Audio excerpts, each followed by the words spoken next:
Bathukamma schedule ఏంటి? First time చింతమడకని ఎంచుకోవడానికి కారణం ఏంటి? ఫస్ట్ టైం ఏం కాదు, ఇదివరకు కూడా పోయినా నా చిన్నప్పటి నుంచి చింతమడక చేసుకున్నాను నేను పండగ. కాకపోతే ఈసారి వచ్చిన చాలా ఆహ్వానాలలో ప్రత్యేకించి చింతమడక ప్రజలు ఎంగిలి పూలు అంటే ఫస్ట్ డే బతుకమ్మకు రమ్మని అడిగారు కాబట్టి రేపు మొదలు చింతమడకతో స్టార్ట్ చేస్తాం. అంటే ఫస్ట్ టైం కూడా పార్టీ నుంచి బయటకు వచ్చిన తర్వాత తెలంగాణ భవన్లో వేడుకలు చేసుకోలేని పరిస్థితి ఎట్లా అనిపిస్తుంది? చాలామంది నిన్న తెలంగాణ పార్టీకి సంబంధించిన మహిళలు కూడా చాలా ఫీల్ అవుతున్నారు. కవిత లేని లోటు స్పష్టంగా అవపడుతుందని కూడా చెప్తున్న పరిస్థితి ఏమనిపిస్తుంది? బాధాకరమే కదండి. అంటే 20 సంవత్సరాలు పనిచేసినటువంటి పార్టీ కుటుంబము మరి అంతా కూడా దూరం అవడం అంటే బాధాకరమే. చూద్దాం ఏం రాసి పెట్టుందో, మరి ఏం చేయాలనో. ఈ స్థితి నేను తెచ్చుకున్నది కాదు, వాళ్ళే తెచ్చింది, నేను బయటకు వచ్చింది కాదు, సస్పెండ్ చేసింది వాళ్ళే.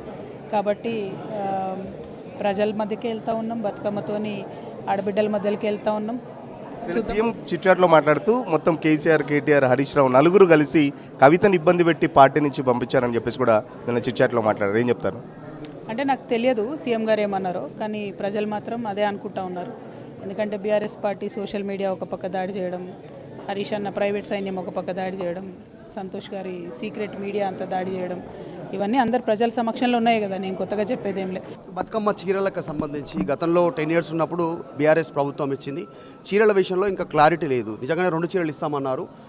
మహిళా ప్రెసిడెంట్ కాంగ్రెస్ పార్టీకి సంబంధించి వాళ్ళు అనౌన్స్మెంట్ కూడా చేశారు, కానీ ఇంతవరకు ఏం ప్రాసెస్ లేదు. ఏం చేసేవాడు మీ దాని గురించి ఏమాడు? ఈ అన్ని పనులు చేసినట్టే వీళ్ళు బతుకమ్మ చీరలు కూడా ఎగ్గొడతా ఉన్నారు. ఒకటి కాదు, రెండు కాదు.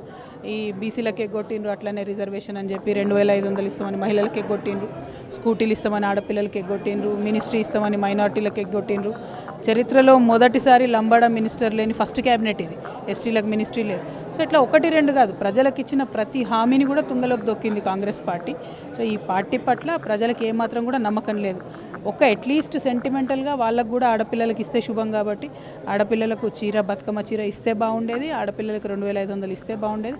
అది ఇవ్వకుండా ముందుకు పోయే ప్రయత్నం చేస్తున్నారు. ఇది దుర్మార్గము, కరెక్ట్ కాదు, ఇవ్వాలని చెప్పి నేను డిమాండ్ చేస్తాను. తెలంగాణ ఉద్యమంలో బతుకమ్మ పాట, బతుకమ్మ అనేటువంటిది చాలా పెద్ద పాత్ర పోషించింది తెలంగాణ ఉద్యమంలో.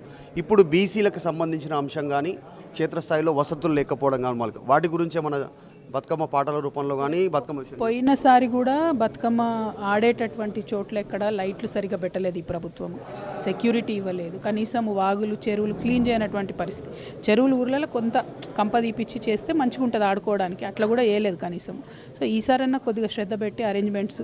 పోయిన సంవత్సరం నాకు చెప్పిన వాళ్ళైతే ట్యాంక్ బండ్లో కూడా సరైన లైట్స్ లేవని చెప్పారు. ఈసారి అట్లీస్ట్ ప్రభుత్వం శ్రద్ధ పెట్టి కొంచెం మంచిగా చేస్తే బాగుంటుంది. ఎందుకంటే ఇది సెలబ్రేట్ చేసుకోవాల్సిన పండుగ. మీ చేతగాంతనంతో ఆడబిడ్డల్ని సెలబ్రేట్ చేసుకోకుండా చేసే పరిస్థితి రావద్దని డిమాండ్ చేస్తాం. అసలైన తొలి వెలుగు. ఫాలో వాట్సాప్ @తొలి వెలుగు official.